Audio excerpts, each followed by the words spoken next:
কমল তার সৎ মা মধুমিতা দেবী এবং এক সৎ বোন রিঙ্কির সঙ্গে বাস করে। আসলে কমল জন্মগ্রহণ করার সময় তার মা রুক্মিণী মারা যায়। দুধের শিশু কমলকে মানুষ করার জন্য মনোহরবাবু মধুমিতা দেবীকে বিয়ে করে বাড়িতে নিয়ে আসে। তাদের বিয়ের 2 বছর পর রিঙ্কি জন্মগ্রহণ করে। সময়ের সঙ্গে সঙ্গে কমল এবং রিঙ্কি 2 সৎ ভাই বোন একসঙ্গে বড় হয়ে ওঠে। তবে তারা সৎ ভাই বোন হলেও তাদের মধ্যে কোনো ভেদাভেদ ছিল না। তারা সকলে একে অপরকে খুবই ভালোবাসত। তবে বছর 18 পেরোতে না পেরোতেই কমলের বাবা মারা যায়। আর তখন থেকেই কমল তার মা এবং বোনের সমস্ত দায়িত্ব পালন করে আসছে। রিঙ্কির চেয়ে কমল বয়সে অনেক বড় হওয়ায় মধুমিতা দেবী কমলেরই আগে বিয়ে দেবে বলে ঠিক করে। কিন্তু মা, আমি যে ভেবেছি আমি আগে বোনের বিয়ে দেব, তারপরে আমি বিয়ে করব। যতই হোক, দাদা হিসেবে আমার বোনের প্রতি তো আমার অনেক দায়িত্ব কর্তব্য আছে। কেন, তোর বিয়ে হয়ে গেলে বুঝি তোর বোনের দায়িত্ব নিতে পারবি না তুই?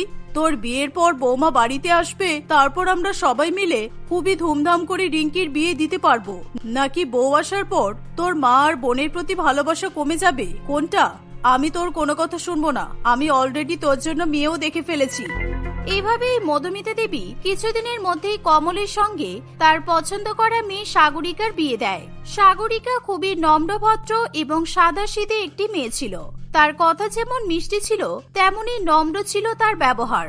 কমলের বিয়ের 1 বছর পর কমল একটা খুবই ভালো ছেলে এবং পরিবার দেখে রিঙ্কিরও বিয়ে দিয়ে দেয়। তবে বিয়ের পর রিঙ্কি পুরোপুরি ভাবে পাল্টে যায়। তার কথাবার্তা, ব্যবহার, আচার আচরণ সবকিছুতেই যেন পরিবর্তন লক্ষ্য করা যায়।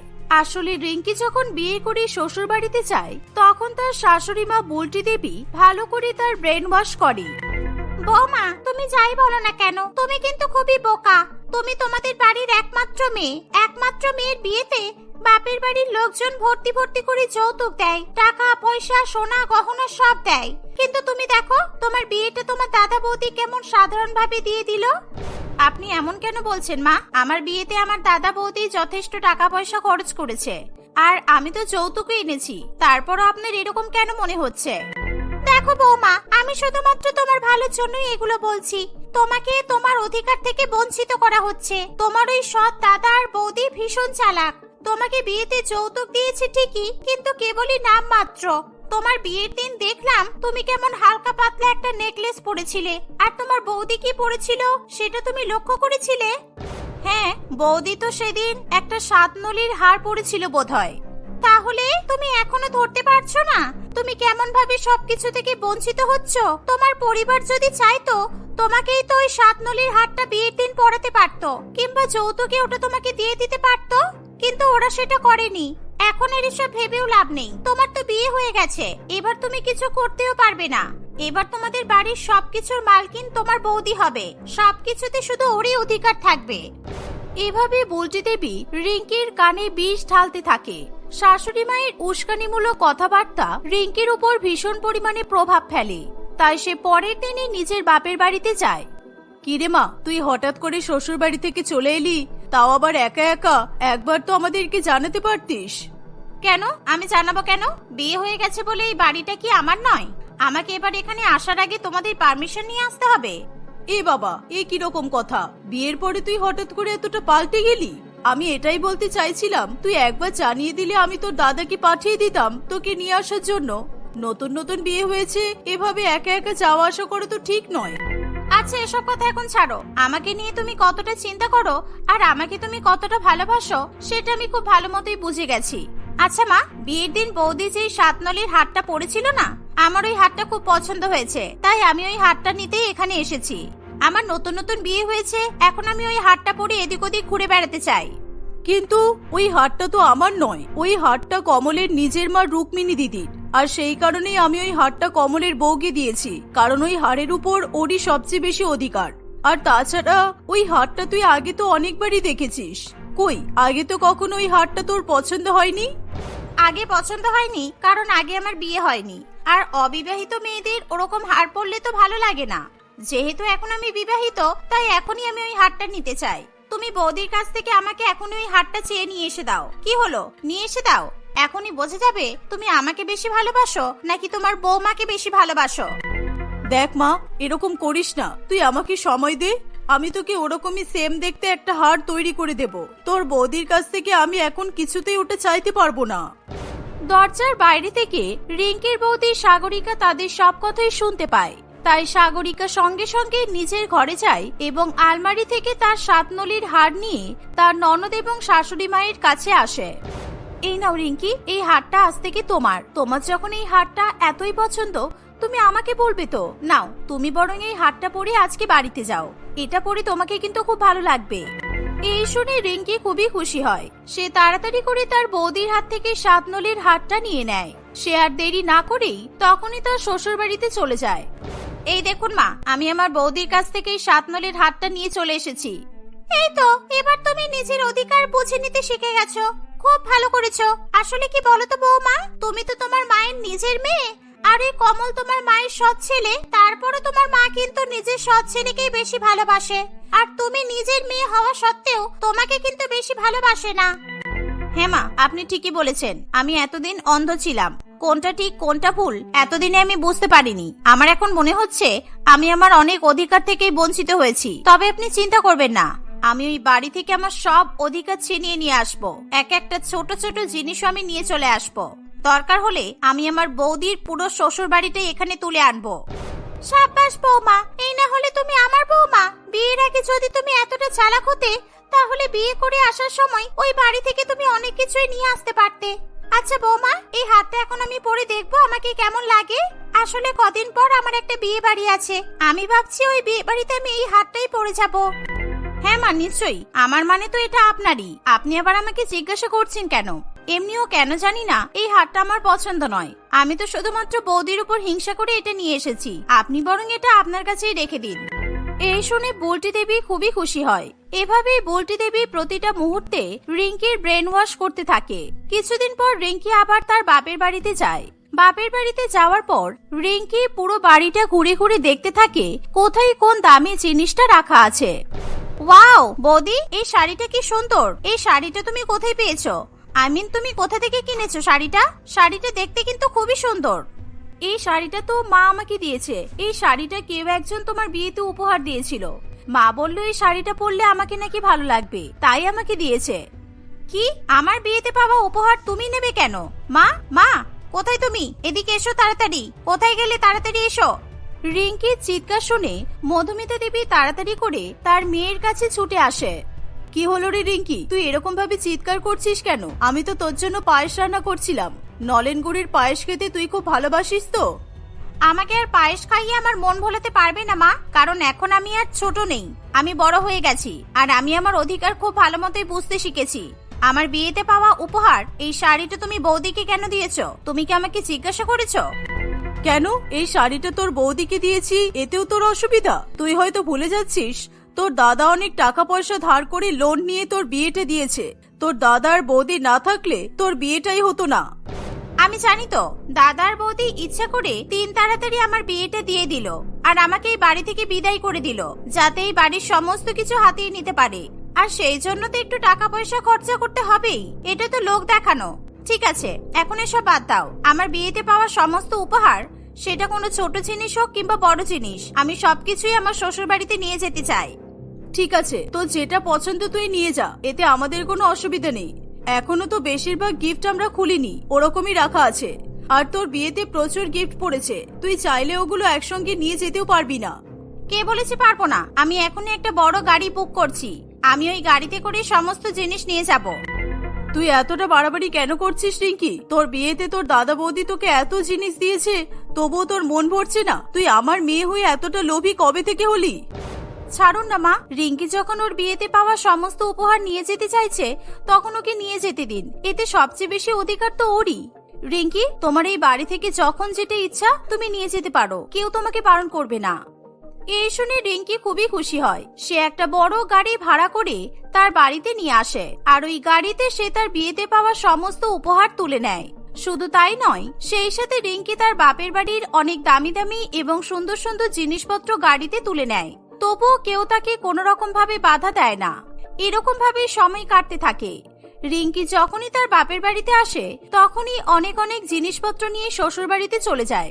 একদিন রিঙ্কি তার শাশুড়ি মায়ের কথা শুনে আবার নিজের বাপের বাড়িতে আসে।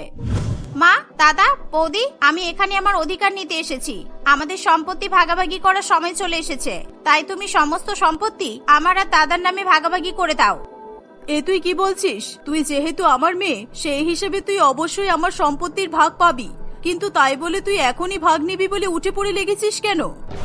কারণ তুমি ছোটবেলা থেকেই তোমার নিজের মেয়ের থেকে বেশি তুমি তোমার সৎ ছেলেকে ভালোবেসেছো। তাই এমনও তো হতে পারে তুমি তোমার সম্পত্তির বেশি অংশ তোমার ছেলের নামে লিখে দেবে আর আমাকে নামমাত্র অংশ ধরিয়ে দেবে। সেই কারণে আমি আগেই আমার অধিকারটা বুঝে নিতে এসেছি। ছি, তুই যে বিয়ের পর এতটা বদলে যাবি আমি তো ভাবতেও পারিনি। কান খুলে শুনে নে, এখন কোন রকমের সম্পত্তি ভাগাভাগি হবে না, কারণ এখন আমি বেঁচে আছি, এখন আমি সুস্থ আছি। মা, বোন যে চাইছে সম্পত্তি ভাগাভাগি হোক, তাহলে তাই করা হোক, এতে আমার কোনো অসুবিধা নেই। সেই তো আজ না হয় কাল সম্পত্তি ভাগাভাগি করতেই হবে। তার আগে আমার কথাটা ভালো করে শুনে নাও। আমাদের এই বড় বাড়িটা আর বড় দোকানটা এই দুটো আমার নামে লিখে দিতে হবে। আর দাদা, তুই আমাদের ছোট পুরানো বাড়ি আর আমাদের ছোট দোকানটা নিয়ে নিবি। ঠিক আছে বোন, কোনো অসুবিধা নেই, তুই যা বলবি তাই হবে। আমি চাই তুই সুখে থাক, আর তার চেয়ে বেশি কিছু আমার কিছুই চাওয়ার নেই। দাঁড়া, আমি এখন উকিল সাহেবকে ফোন করে বাড়িতে ডাকছি। ঠিক এমন সময় হঠাৎ করে রিঙ্কির ফোনে কল আসে। ফোনে তার শাশুড়ি মায়ের সঙ্গে কথা বলে রিঙ্কি জানতে পারে তার স্বামী রাহুলের এক অনেক বড় অ্যাক্সিডেন্ট হয়েছে আর রাহুল মৃত্যুর সঙ্গে লড়াই করছে। রাহুলের ব্লাড গ্রুপ ও নেগেটিভ হওয়ায় ব্লাড ব্যাংকে কোনো নেগেটিভ ব্লাডও পাওয়া যায় না, আর সেই কারণে রাহুলের জীবন বাঁচানোর জন্য এখন ও নেগেটিভ ব্লাডের প্রয়োজন ছিল।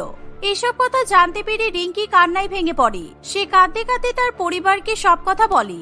কমল আর দেরি না করে তার পরিবারকে নিয়ে তৎক্ষণাৎ হসপিটালে পৌঁছায়। কমলেরও রক্তের গ্রুপ ও নেগেটিভ ছিল, তাই কমল সময় অপচয় না করে রাহুলকে রক্ত দিয়ে তার জীবন রক্ষা করে। আর এসব দেখে রিঙ্কি তার ভুল বুঝতে পারে। দাদা, বৌদি, মা, তোমরা আমাকে ক্ষমা করে দাও। আমি এই যে আমার শাশুড়ি মায়ের কথা শুনে তোমাদের সঙ্গে এতদিন ধরে অনেক অন্যায় করেছি। তোমরা আমাকে এতটা ভালোবাসা দিয়েছো, আর তার বিনিময়ে আমি তোমাদেরকে অনেক কষ্ট দিয়েছি। আমাকে ক্ষমা করে দাও তোমরা। আমি আর কখনো তোমাদের সঙ্গে কোনো অন্যায় করব না।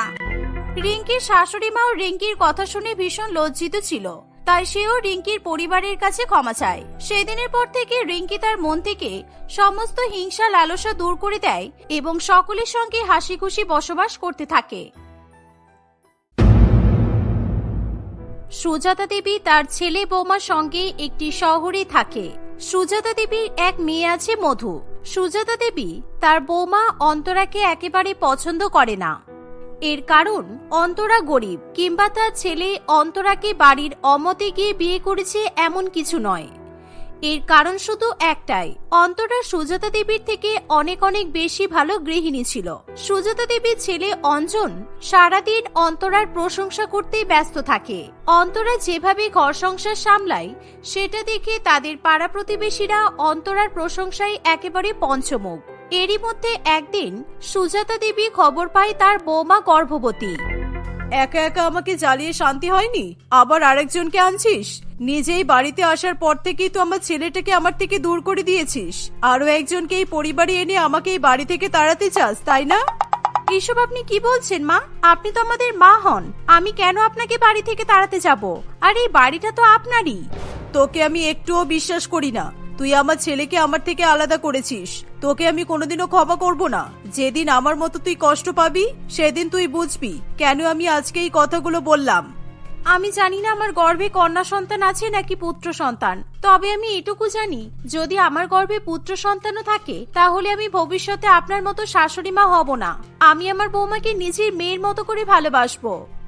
আমার মেয়েকে একবার আসতে দে এখানে। ও এখানে আসলেই আমরা দুজনে মিলে আচ্ছা মতো তোকে শায়েস্তা করতে পারবো। হ্যাঁ, আপনি মনে মনে আমাকে গালমন্দ করছেন আমি বুঝতেই পারছি, কিন্তু এখন এসব বাদ দিন। আমি চা করে এনেছি, আগে চাটা খেয়ে নিন। কোনো কিছু দরকার হলে আমাকে ডাকবেন। গর্ভাবস্থা শুরুর মাসগুলোতে তাও একটু কাজ করতে পারছি, তাই আমি সবসময় আপনার সেবা করার জন্য তৈরি থাকবো। এই বলে অন্তরা সেখান থেকে চলে যায়। অন্তরার খুবই কষ্ট হয়, তার শাশুড়ি মা তাকে এইভাবে সবসময় তুই তুই করে অপমানজনক ভাবে কথা বলে।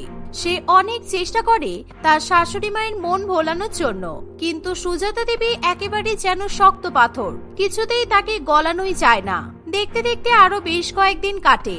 সবকিছু একই রকম ভাবে চলতে থাকে। অন্তরা গর্ভবতী জানার পরেও তার জীবনে সেরকম কোনো পরিবর্তন আসে না। তবে এরই মধ্যে তার ননদ মধু তাদের বাড়িতে একদিন আসে। তুমি গর্ভবতী শুনেছি আমি কত খুশি হয়েছি তুমি ভাবতে পারবে না। আমরা ননদ বৌদি একসঙ্গে মা হতে চলেছি। এর থেকে আনন্দের কথা আর কি হতে পারে বলো তো? আমি খুব খুশি হয়েছি তুমি এখানে এসেছো বলে। আমার কপাল তো আর তোমার মতো নয়। আমার বাপের বাড়িতে এখনো লোক আছে যারা আমার এই গর্ভাবস্থায় আমার দেখভাল করার জন্য উপস্থিত আছে। তোমার যদি সেরকম কপাল থাকতো তাহলে তুমিও তোমার বাপের বাড়িতেই থাকতে। তুমিও আমার সঙ্গে এরকম করে কথা বলবে? আমি তো তোমাদের খারাপ কখনো চাইনি, তাও তোমরা আমার উপর এত রেগে থাকো কেন? আমি কিছুই বুঝতে পারি না সত্যি। তুমি এই বাড়িতে আসার পর থেকে আমার মায়ের মানসিক অবস্থাটা কি হয়েছে একবার দেখেছো? এরপরেও তোমাকে আলাদা করে আবার কিছু করতে হবে?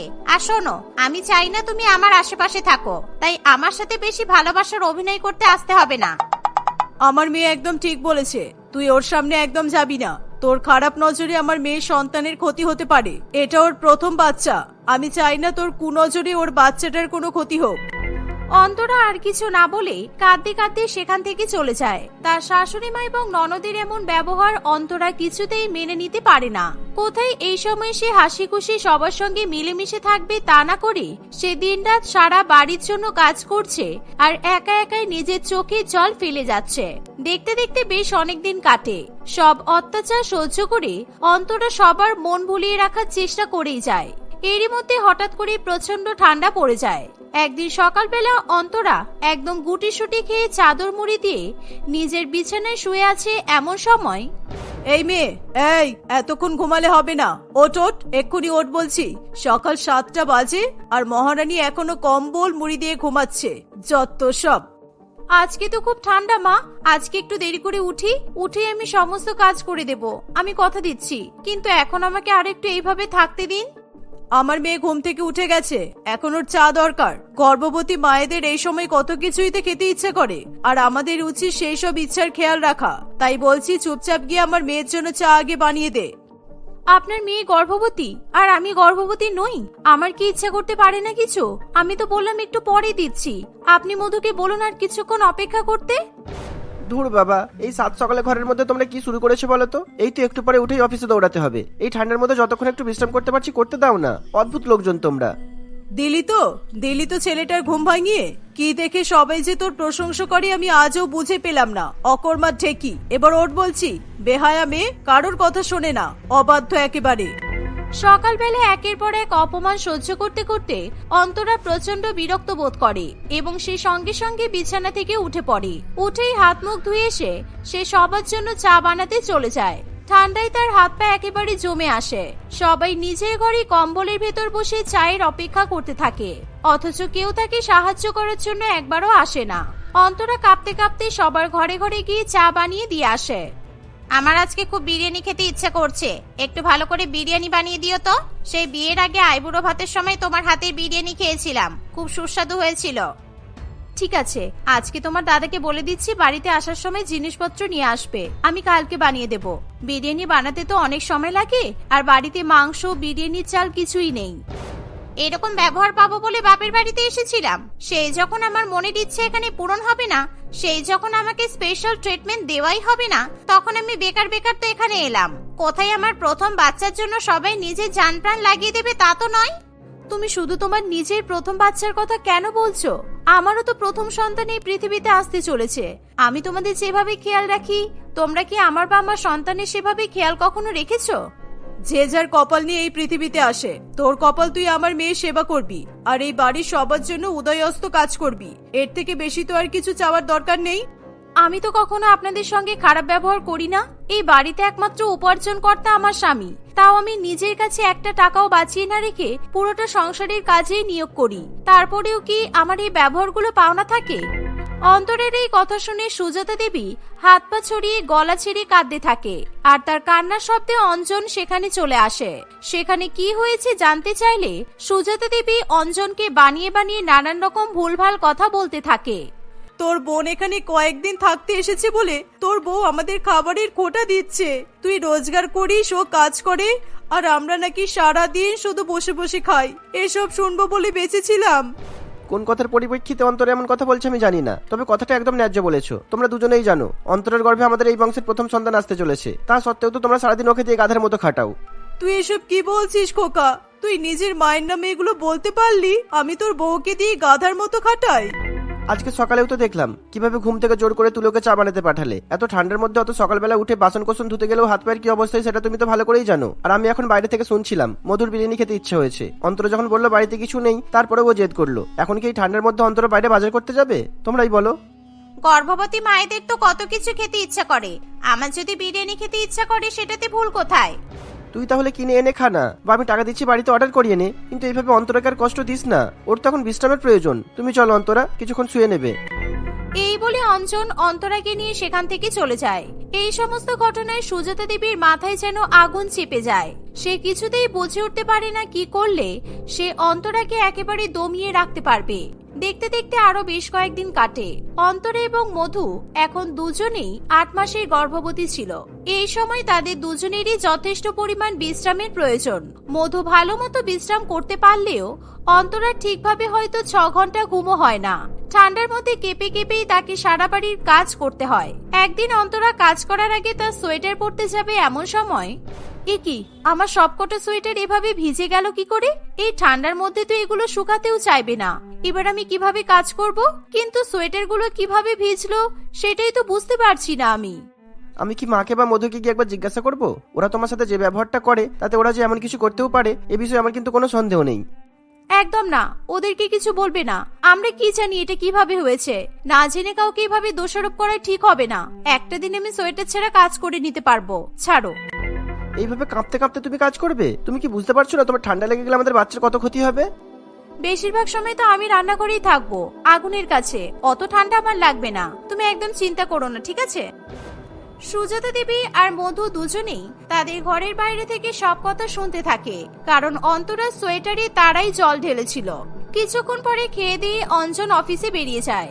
আর এই সুযোগে সুজাতা দেবী এবং মধু বারবার করে অন্তরাকে বিরক্ত করতে থাকে। অন্তরা রান্নাঘরে এক মনে রান্না করছে, এমন সময় হঠাৎ মধু সেখানে চলে আসে। মধুকে রান্নাঘরে দেখেই অন্তরা বুঝতে পারে যে মধু আবার কোনো একটা অর্ডার করতেই তার কাছে এসেছে। 8 মাসের গর্ভবতী অন্তরা কাজ করতে করতে হাঁপিয়ে যায়, কিন্তু তার শাশুড়ি আর ননদ তাকে অর্ডার করতে করতে হাঁপায় না। তুমি একটু রান্না রেখে আমাকে বাইরে থেকে একটু শ্যাম্পু এনে দাও তো। আমার শ্যাম্পুটা না শেষ হয়ে গেছে, আর ওই শ্যাম্পুটা ছাড়া আমি স্নান করতে পারি না। তুমি আমাকে তোমার শ্যাম্পু ব্যবহার করতে বলতে পারো, তাই আমি আগেই তোমাকে সবটা বলে দিলাম। আমার সবকটা সোয়েটার জলে ভিজে গেছে, এমনকি গায়ে দেওয়ার উলের চাদরগুলোও। আর আজ যা ঠান্ডা, তাতে কিছুতেই আমি বাইরে এভাবে বেরোতে পারবো না। আর আমার শরীরটাও আজকে একদম ভালো লাগছে না। মা এসো, এদিকে এসো, দেখে যাও তোমার বৌমা আমার একটা কাজ করে দিতে রাজি হচ্ছে না। ওর নাকি বাইরে বেরোলে ঠান্ডা লাগবে। এই নাকি তোমার বৌমা গৃহকর্মে নিপুণা। সারা পাড়ার লোক ওকে নিয়ে কেন প্রশংসা করে? যা বলছি চুপচাপ। আমার মেয়ের কিন্তু এটা প্রথম বাচ্চা। আমি চাই না কোনো রকম ছোটখাটো কারণে ও বেশি চিন্তা করুক আর ওর বাচ্চাটার ক্ষতি হোক, তাই এক্ষুনি যাবি তুই। অন্তরা কোনো রকম ঝগড়া অশান্তি করতে চায় না বলে আর কোনো কথা না বাড়িয়ে শ্যাম্পু আনতে বাজারের উদ্দেশ্যে বেরিয়ে পড়ে। রাস্তায় এত কনকনে ঠান্ডা হাওয়া বইছিল যে অন্তরা কাঁপতে কাঁপতে আবার দাঁড়িয়ে পড়ে। এভাবেই সে কাঁপতে কাঁপতে মধুর পছন্দের শ্যাম্পু নিয়ে বাড়ির দিকে হাঁটতে থাকে। ঠান্ডায় কাঁপতে কাঁপতে তার হাত পা কেমন যেন নীল হয়ে যায়। বাজার থেকে বাড়ি আসার পরেই তার শরীর এতই অসুস্থ হয়ে যায় যে সে মাথা ঘুরে পড়ে যায়। পাড়া প্রতিবেশীরা ধরাধরি করে তাকে হাসপাতালে নিয়ে যায়। যেহেতু সবাই অন্তরাকে চিনত, তাই তারা অন্তরাকে হাসপাতালে ভর্তি করিয়ে অঞ্জনকে ফোন করে দেয়। অঞ্জন এবং তার বাড়ির লোক কিছুক্ষণের মধ্যেই হাসপাতালে গিয়ে পৌঁছায়। এরকম একজন 8 মাসের গর্ভবতী মহিলা এত ঠান্ডায় শীতের পোশাক না পরে বাইরে বেরিয়ে গেল, কি দরকার পড়েছিল এত যে ওনাকে বাইরে বেরোতেই হলো? এরকম জ্ঞানহীন বাড়ির লোক আমি খুব কমই দেখেছি। ডাক্তারবাবু কি জিজ্ঞাসা করছে মা? উত্তর দাও। অন্তরা কেন বেরিয়েছিল? কি করতে এত ঠান্ডার মধ্যে সোয়েটার ছাড়া বেরোতে হলো বলো? তোর বোনই তো বললো ওর শ্যাম্পু লাগবে। আমি বলেছিলাম আমি এনে দিচ্ছি, কিন্তু বৌমা বলল না, আপনাকে এত ঠান্ডার মধ্যে বেরোতে হবে না, আমি যাচ্ছি। আমি তো অনেকবারই আটকানোর চেষ্টা করেছিলাম।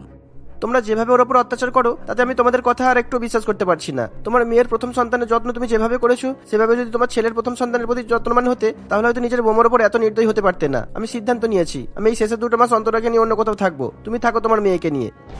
পাড়া প্রতিবেশী সবার সামনে অঞ্জন এভাবে তার মা এবং বোনকে অপমান করায় তারা খুবই লজ্জা বোধ করে। তারা বারবার করে অঞ্জনের কাছে ক্ষমা চায়, কিন্তু অঞ্জন তাদেরকে ক্ষমা করে না। অন্তরে একটু সুস্থ হয়ে উঠলেই অঞ্জন তাকে নিয়ে একটি ভাড়া বাড়িতে থাকতে চলে যায়। ওদিকে শুধুমাত্র বৃদ্ধা মায়ের কাছে ভালো রকম ভাবে আদর আবদার পাচ্ছে না দেখে মধুও নিজের শ্বশুর বাড়িতে চলে যায়। সুজাতা দেবী বুঝতে পারে শুধুমাত্র তার হিংসা এবং তার ব্যবহারের কারণেই সে তার ছেলে মেয়ে দুজনের কাছ থেকে কতটা দূরে চলে গেছে।